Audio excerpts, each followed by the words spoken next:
สบายดีเด้อพี่น้องแฟนเพจแล้วก็เพื่อนทั้งช่อง YouTube TikTok Story เนาะแล้วก็ FC หลายๆท่านเนาะมักกะไล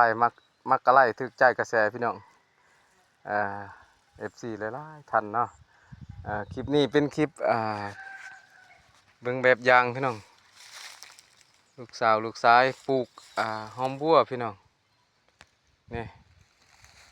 ผักกาดผักสลัด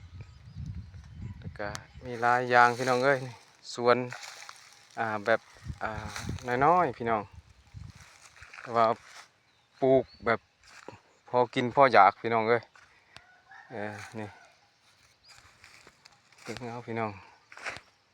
สวนขนาดน้อยๆนี่มักทั่ว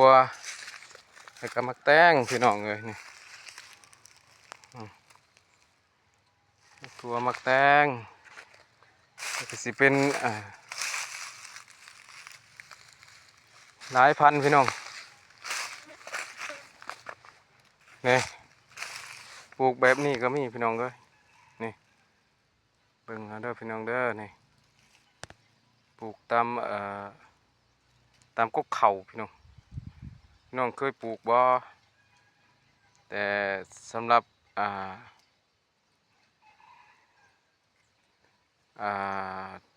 สวนของข้าพเจ้ากับลูก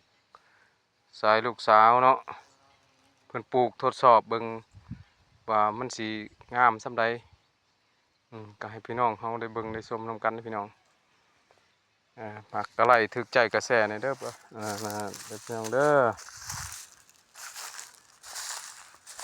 มักกะไลถึกใจกระแสให้บ่าว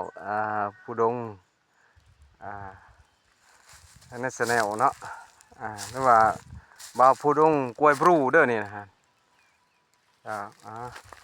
ก็ให้พี่น้องเขาเบิ่งตามคลิปตามธรรมศาสตร์พี่น้องธรรมศาสตร์พี่น้องมีแต่ขี้งัวขี้ควายเนาะพี่น้องเนาะบ่ได้มีปุ๋ยจบคลิปก่อนพี่น้องบ๊ายบาย